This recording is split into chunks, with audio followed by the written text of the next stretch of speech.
You can push the recording. Okay, good morning again, everybody, and welcome to our 19th session of Wandering Through the Big Book. And I just want to go back to that last reading that we did, Jennifer read, just to the extent that I humbly rely on God and do as I think God would have me do, will I be enabled to experience spiritual serenity right in the midst of the human calamity. So many of you know that Robin and I are reading this Jesuit stuff on a weekly basis, and I'm reading several other Jesuit books, and the one that's really singing to me right now is called God's Voice Within, and it's the same author that I may have mentioned before, Mark Thibodeau. He's a Jesuit priest down in New Orleans, Louisiana, and he starts off by defining two states of mind, desolation and consolation. And desolation is out of sync with God. And we know you're out of sync with God because we experience self-doubt and hold on one second. I'm just gonna, there we go. We experience self-doubt, we experience despair or depression or hopelessness, and we experience fear. I think they're actually in the different order. I think it starts with fear, but doesn't matter. And then he defines consolation as the reverse. Consolation means in sync with God, and we know that we're in sync with God because we have feelings of faith, hope, and love. So faith, hope, and love become important markers of how we're doing in this process of trying to come to a spiritual awakening. And you could even say, you know, I'm having a spiritual awakening when I'm feeling faith, hope, and love. And you could also say, I could decide what I'm going to do based on what in my experience leads me to feelings of faith, hope, and love. And I would suggest for me that when I am an active participant in the Fellowship of Alcoholics Anonymous, meaning I'm going to meetings, I'm reading the book, I'm reading related stuff, I'm meeting one-on-one with other alcoholics, and I'm trying to perform acts of service, I definitely can tell you I feel stronger feelings of faith, hope, and love than when I don't do those things. It's as clear as a bell to me, although I had to go through a very negative time to work my way out from under the tyranny of a human mind. So anyway, and consolation is the reversed. And then, so his first objective in this book, God's Voice Within, is to help you learn how to distinguish which state you're in. And once you know which state you're in, then he gives you stuff to do. And so when you're in desolation, his first advice is name it. His second advice, I always blank on this one, is don't make any big decisions when you're in desolation. And the third advice is rely on your support network. And then he defines your support network, and that turns out to be a mentor, what they call a mentor. In the Jesuit tradition, it's specifically a spiritual director. And then your companions, fellow travelers on this, they call it Jesuit formation. They go through literally a formation of the personality in order to do what they do. And finally, the church itself, the overriding organization. Well, what really struck me yesterday was how parallel it is to what we do in AA. We have the fellowship is our church. The people that we hang out with on a day-to-day basis or week-to-week basis are our companions, and he does companions a little more than a friend. You know, lots of friends and acquaintances, but a companion is somebody who you feel you're traveling with, and the Jesuits are called the Society of Jesus, or companions of Jesus, or friends of Jesus. It's stated different ways in different times.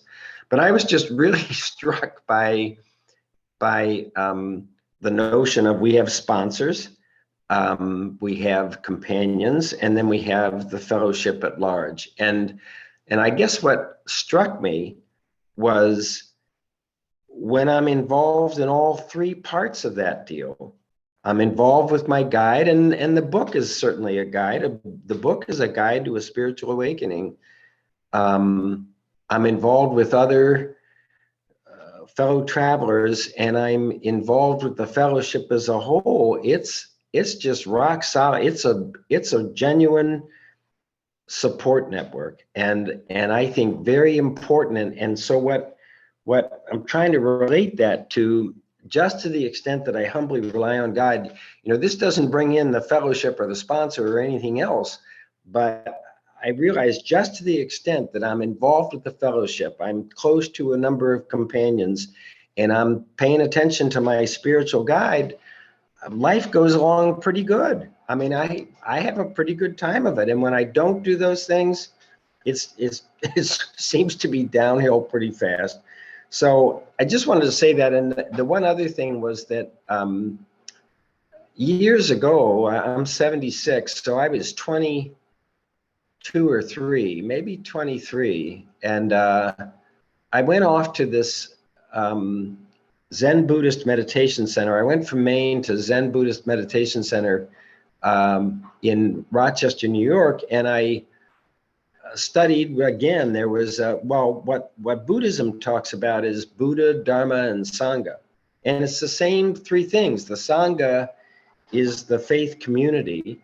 The Buddha is the mentor, or the example, or the sponsor, and the Dharma is the teaching, is the path. And it's just been striking me these last couple of days that if I want to have a decent life, I have to employ all three aspects of this: a pathway to wherever it is I think I want to go, a guide on that pathway, somebody who's been down that road before, who can warn me about challenges of it, and a supportive network, a companions, a fellowship, whatever. So I'm really onto this today, and I just felt a need to say that. So ultimately, it seems to me our problem is not alcoholism. Our problem is agnosticism. And the only thing that really matters in this whole deal is that I overcome my contempt prior to investigation. I overcome the habit patterns of my mind, and I try to invite, whatever you call it, I try to invite God into my life. And then I try to ask God, how can I best serve you? This is what it says at the end of step 10. How can I best serve you? Thy will, not mine, be done. These are thoughts which must go with me constantly. This is the proper use of the human will. That's a huge, tall order. And it's, I've read those words for a long time. I feel like I'm just at the beginning of really trying to bring that into my day-to-day experience, because that's not, usually I got some human problem in front of me, and I'm trying to solve that human problem. And I spend my time, my mental energy, focus, trying to solve that human problem. And when I'm able to bring in this question, God, in the middle of this human problem that I'm in right now, the calamity, how can I best serve you? And this Jesuit process of the discernment of spirits is trying to get us just to that, is to to help us discern or distinguish between our spiritual creator's will for us, what my spiritual creator wants me to do with my life, which really means what I am to learn from this human experience, so I can grow as a spiritual being that's going to survive my body and mind's death. My body and my mind have a start date and a stop date. My soul, I do not believe my soul does. I believe it has been around a long time, and it's going to be around a long time. And it goes through different incarnations and comes into this life with a plan, with a learning plan. And it shows up throughout my life. You know, I'm still perplexed by step 5 saying the exact nature of my wrongs. You know, I don't know. I'm not sure what that is. Part of it is I believe my own thinking. That's the first part of the exact nature of my wrongs. I believe what I think. And then, of course, my actions flow from what I think. And I'm struck by the contrast in step 11. You know, on awakening, we ask God to direct our thinking, and we especially ask that our thinking be divorced, an ugly word, from self-pity, self-delusion, self-seeking, all the stuff that the human mind spends most of its energy doing, trying to do. And then it even says something like, I copied it because I wanted to be able to read it. You know, what we're going to read in a moment from We Agnostics is we can't totally trust our thinking, that's not possible. 1 second. Hi, honey, I forgot to close the door.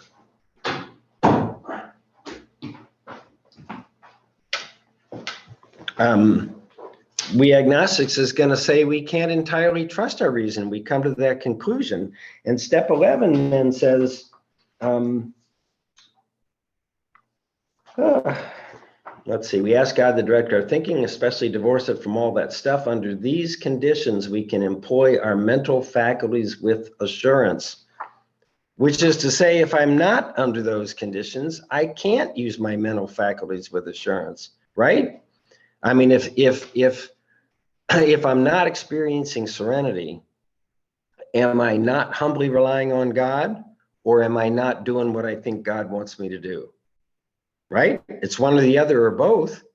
And I think for most of us, the real problem is we don't really know what that word humbly means. We haven't humbled ourselves in, I know I haven't. I know I still believe my own thinking. I still think I can get my way out of here and live a decent life. And I don't think that's humble reliance. And I think that's the power of our prayer for removal, or the set aside prayer, that I'm asking God to set aside everything I think I know, so I can have an open mind and a new experience. I have to ask spiritual power to do that, the same way I had to ask for my obsession with alcohol to be removed. And if higher power can remove my obsession with alcohol, which blows my mind, you know, as depressed as I was, I never seriously considered drinking. I considered suicide, but I didn't consider drinking. That's unbelievable. So why can't this power, especially if I'm willing to be of service to this power, how can I best serve thee? Why can't this power remove my self-obsession?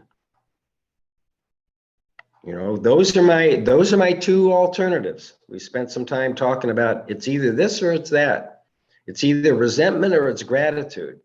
It's either fear or it's love. It's either remorse or it's feeling enthusiastic about serving higher power. That's it. There is no middle of the road solution. We read it every Sunday. It's this or it's that. I'm either a servant of God or I'm a servant of my own frickin' ego. And then if I look at the results, well, how do you feel? You know, when you're a servant of your own ego And one of the things that Ignatius said early in his spiritual career was that although when he served his human ego, he temporarily felt better, felt good, it did not last.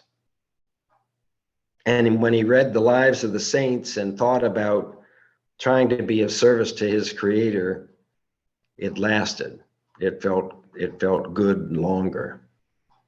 It's just amazing to me, this battle that goes on between the human self and the spiritual self. And just like people talk about the white wolf and the black wolf, who's going to win? Well, which one I feed? So the question is, how do I feed in Alcoholics Anonymous? How do I feed the spiritual self?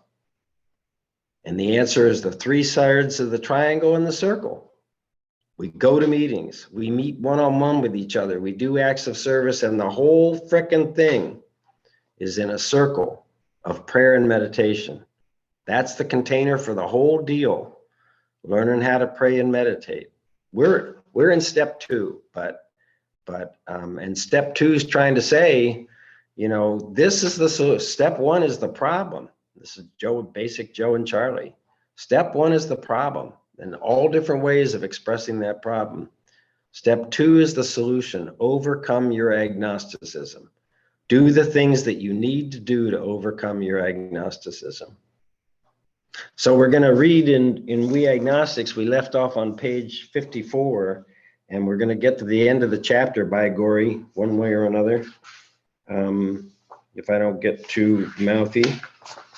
And so he's been talking about the whole idea of faith, and he uses this word worshipers. And where we left on was on page 54 toward the top. We found too that we had been worshipers. What he's really saying is, your problem is not faith, and your problem is not that you don't know how to worship. You've been picking the wrong things. You've placed your faith in the wrong things, and you're picking the wrong things to worship. If we could it's not like you don't have the capacity for a spiritual awakening, because what you need for a spiritual awakening is faith and acts of worship or service or whatever you want to call it, including prayer and meditation. We found too that we had been worshipers. What a state of mental goose flesh that used to bring on. Had we not variously worshiped people, sentiment, things, money, and look at this one, and ourselves. And then with a better motive, what's that talking about? Well, motive might be, how can I best serve you? Or thanks, glad to be here. With a better motive, had we not worshipfully beheld the sunset, the sea, or a flower? Who of us had not loved something or somebody? Your problem is not that you don't experience love. We all experience love. How much did these feelings, these loves, these worships have to do with pure reason? He's discounting reason. It's going to show up later on too. Little or nothing we saw at last were not these things the tissue out of which our lives were constructed. Did not these feelings, after all, determine the course of our existence? It was impossible to say we had no capacity for faith or love or worship. So you can read that as these are the 3 necessary ingredients. Jesuits say love, honor, serve. And I was saying earlier, a path, that's faith, that there is a path. Love is an experience, and service, I guess, would show up as worship. Same thing. In one form or another, we had been living by faith and little else. And then just a little sidelight. Imagine life without faith, where nothing left but pure reason. It wouldn't be life. But we believed in life. Of course we did. And you could substitute life for God, and this sentence will make sense to you. We could not prove God in the sense that you can prove a straight line is the shortest distance between 2 points, but there it was. And I love this one. This is one of your alternatives. could we still say the whole thing was nothing but a mass of electrons created out of nothing, meaning nothing, whirling on to a destiny of nothingness? That is one alternative. You know, the other alternative is to try to experience the love and peace and guidance of God in our everyday lives. Of course we couldn't. The electrons themselves seem to have more intelligence than that, at least so the chemist said. So science at this point is saying these electrons are guided by something. It's just not random coincidence. And then they're going to talk about reason. Hence, we saw that reason is not everything. Neither is reason, as most of us use it, entirely dependable. That's what I was trying to say before. If we cannot use our reason dependably unless we have asked God, doesn't have to be in the morning, as we consider our plans for the day, to guide our thinking, direct our thinking, especially divorce our thinking from our human BS. Turning to page 55. What about people who then just saying reason doesn't always work? Proved we couldn't fly. I love this. Yet we had been seeing another kind of flight. That's what we're supposed to see in meetings. People that have experienced enough spiritual liberation or spiritual awakening that we see it right in front of our eyes. We see hopeless drunks with smiles on their faces, eager to try to be helpful. We're seeing another kind of fight, a spiritual liberation from this world, people that are able to meet the calamity with serenity. People who rose above their problems. They said, God made these things possible and we only smiled. Don't you love it? Yeah, good for you. I think you're living in self-delusion myself. You're just weak and don't have enough courage to self-rely. We had seen spiritual release, but like to tell ourselves it wasn't true. So these next 3 paragraphs, I just think are incredible. Actually, we were living in a state of self-delusion. We were fooling ourselves. And then they're making a promise. The people that wrote this book, deep down in every one of us, is the fundamental idea of God. Now, I personally wish they'd used a stronger word than idea. If I had written a big book, I would have said essence, maybe, nature, something. But that's okay. Fundamental idea of God. And then they're telling us the problem. This is the problem. We have covered over this experience of the fundamental nature of God. We've covered it over with calamity, with pomp, with worship of other things. That's what we do. We cover it over with our fear around the calamity happening in our lives. We cover it over by pomp, personal pride, sense of personal accomplishment, possessions, whatever they are, relationships, or worship of other things.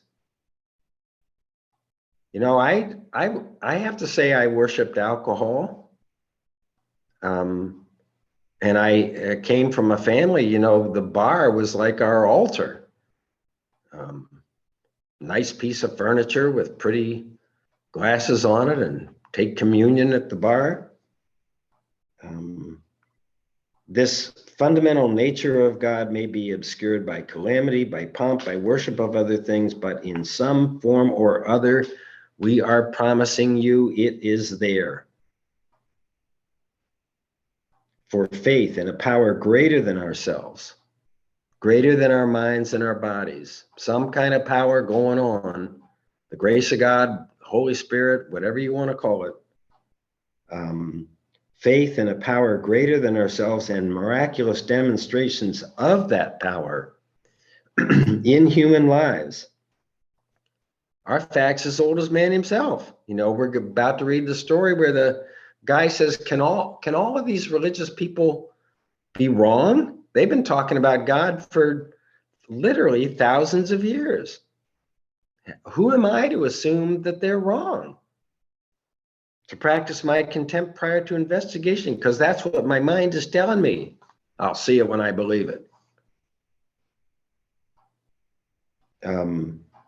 We finally saw that faith in some kind of power greater than ourselves was part of our makeup. It's fundamentally a part of us, just as much as the feeling we have for a friend. So one of the very popular Jesuit authors is a guy named William Barry, Barry.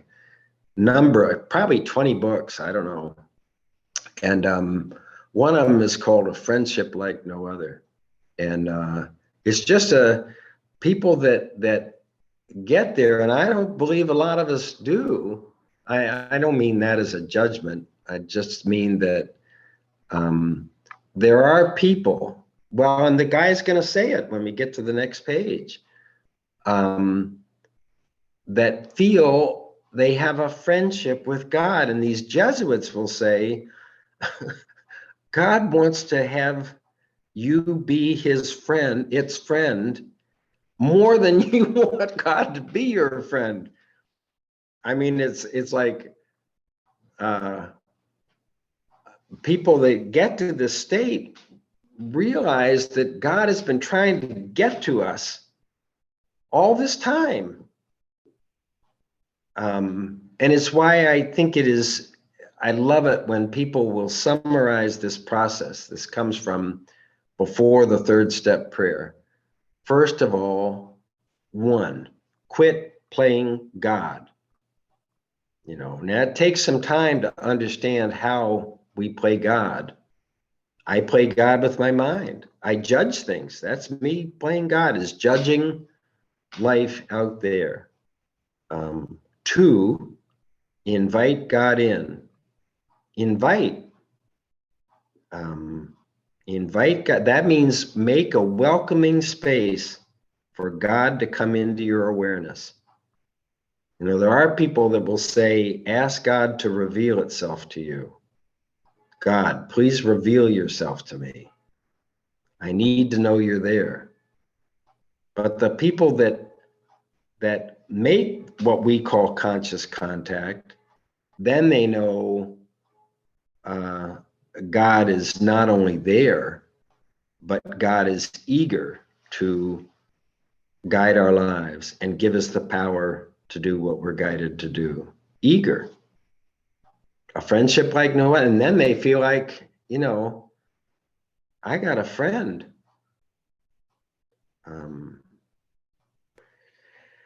Okay, let's see. We finally saw that faith in some kind of God was a part of our makeup just as much as the feeling we have for a friend. The 3 relationships that we're given are God is the director and we're the actor, if you're into drama. God is the principal and we are the agent, if you're into business. God is the parent and we are the child, if you relate to that. And there's the 4th one. God is a friend. God is my mentor. God is my guide and source of power. Sometimes we had to search fearlessly, but he was there. Well, this is interesting. Fearlessly. It doesn't say endlessly, but fearlessly. That we invite God in without fear. And I think that's part of the problem. I think the value of the sex conduct inventory is it brings up many of the things that we feel bad about in our interaction. It's not about sex, it's about human interaction and the things that we feel bad about in our human interactions. And then we're given a way to overcome that, praying for the removal of character defects and making amends. That's our process for getting ourselves in a position where we can do 10, 11, and 12 all the time. Live in 10, 11, and 12, our way of life. Okay, so much as part of our makeup is the feeling we have for a friend. Sometimes we had to search fearlessly, but God was there. God was as much a fact as we were. We found the great reality deep down within us. How many of us talk about looking for love in all the wrong places. You know, we're looking for God in all the wrong, barking up all these wrong trees. And it's right there within us, if we can establish the conditions under which God can make itself known to us. We found the great reality deep down within us in the last analysis. It is only there, it is only there that God may be found. It was so with us. And remember, to read this book as if every statement that they make is their truth, the truth of their experience. And our question is this true for me? And if the answer is no, next question is, do I want it to be true for me? And if the answer is yes, then the next question is, am I willing to do what they said they did to get that experience?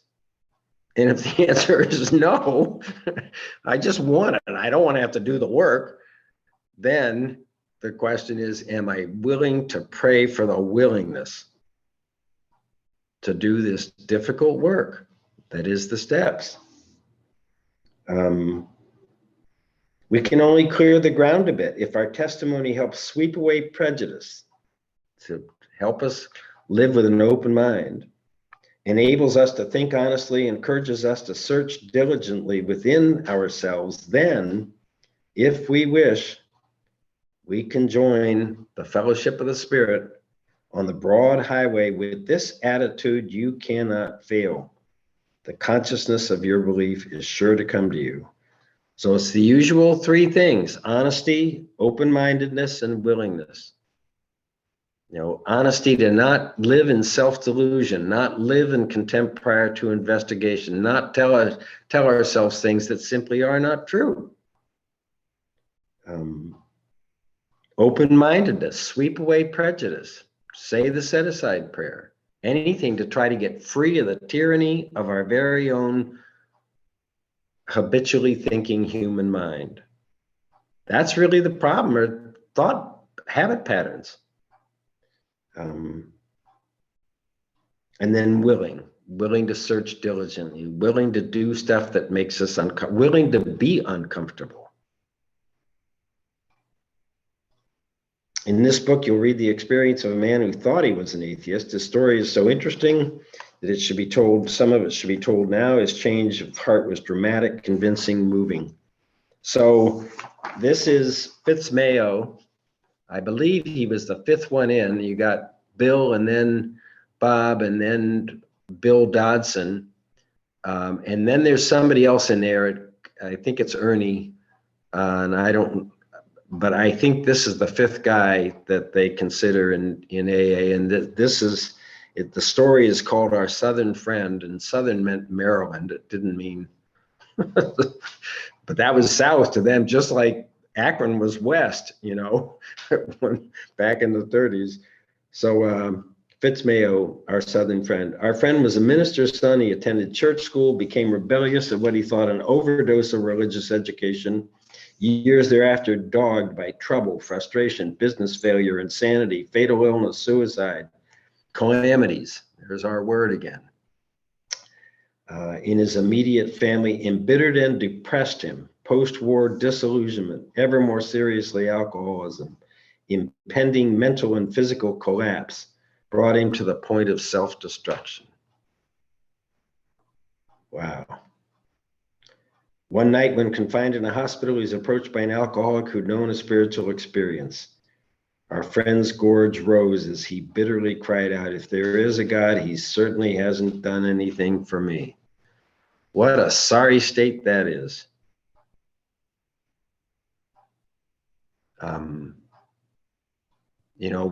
We talk a lot about gratitude lists, and I can say that what I am most grateful for is the fact that I can feel gratitude, because I could do a theoretical gratitude list, but I kind of didn't mean it. It's like I should feel grateful for this stuff, but I don't really. I want more, or I want less, or I want different, whatever. But wow, to just think about, I'm glad to be here, period. Um, Later, alone in his room, he asked himself, is it possible that all the religious people I have known are wrong?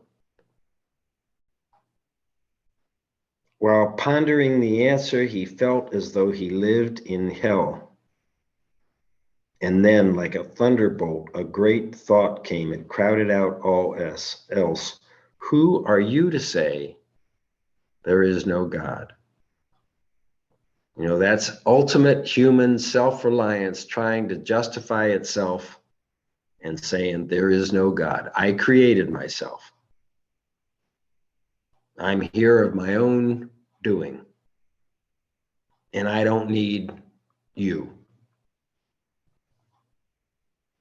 This man recounts that he tumbled out of bed to his knees. In a few seconds, he was overwhelmed by a conviction of the presence of God. It poured over and through him with the certainty and majesty of a great tide at flood. The barriers he had built through the years were swept away. I just love this. He stood in the presence of infinite power and love. He had stepped from bridge to shore. And then I love this. For the first time, he lived in conscious companionship, friendship with his Creator. This is where we get to walk on a broad highway, walking hand in hand with the very spirit of the universe. Can you imagine? I mean, I can imagine it. I've had glimpses of it, but most of the time I'm too determined to deal with my own internal BS or the calamity of the world. Thus was our friend's cornerstone fixed in place. The cornerstone is his spiritual experience. No later vicissitude, that means difficulty or hardship, has shaken it. His alcoholic problem was taken away, which means his agnosticism was taken away. That very night, years ago, it disappeared. Save for a few brief moments of temptation, the thought of drink has never returned. And at such times, a great revulsion has risen up in him. That's what it talks about in step 10. One of the step 10 prompt, we will recoil as if from a hot flame. Hot stove defense is back in play.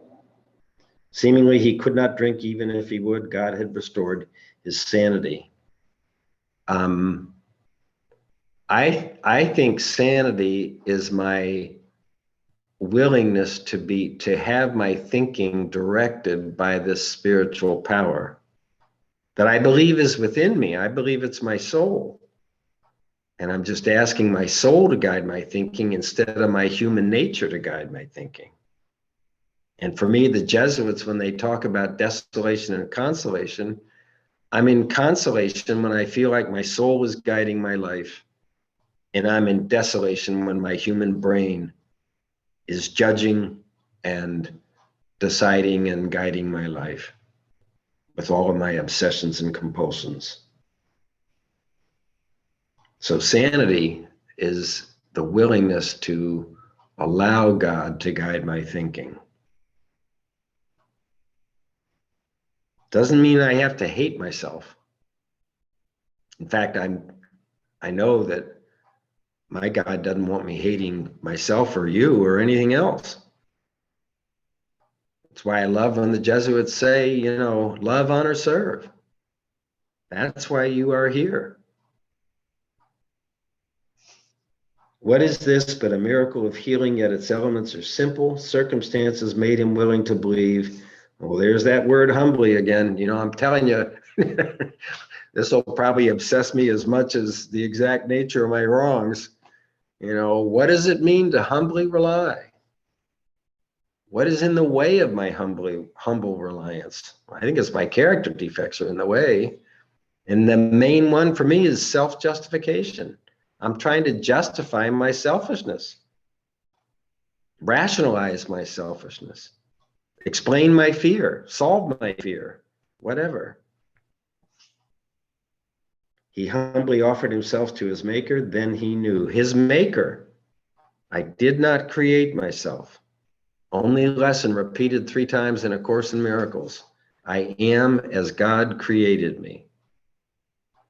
Understanding and accepting that I am as God created me. And my job is doing what my creator wants me to do, not what my human ego wants me to do.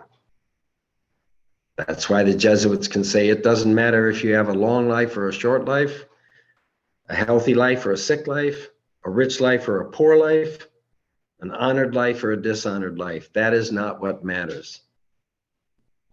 What matters is your willingness to love, honor, and serve your creator, and thereby do whatever it is that you're guided to do.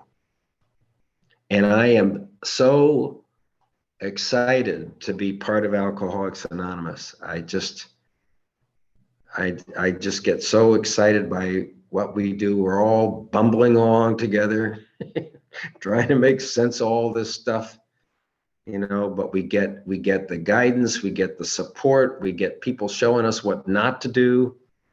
It's really just Alcoholics Anonymous has been the most amazing experience of my life. And I want to tell you, I think I've had an amazing life, done all sorts of cool things, but there ain't nothing like feeling part of AA. Even so, as God restored us all to our right minds, I think that means the intuitive mind, not the intellectual mind. To a man, this revelation was sudden. Some of us grow into it more slow. Oh, to this man, right. He's having it like Bill. He's having a lights out, big deal, burning bush enlightenment.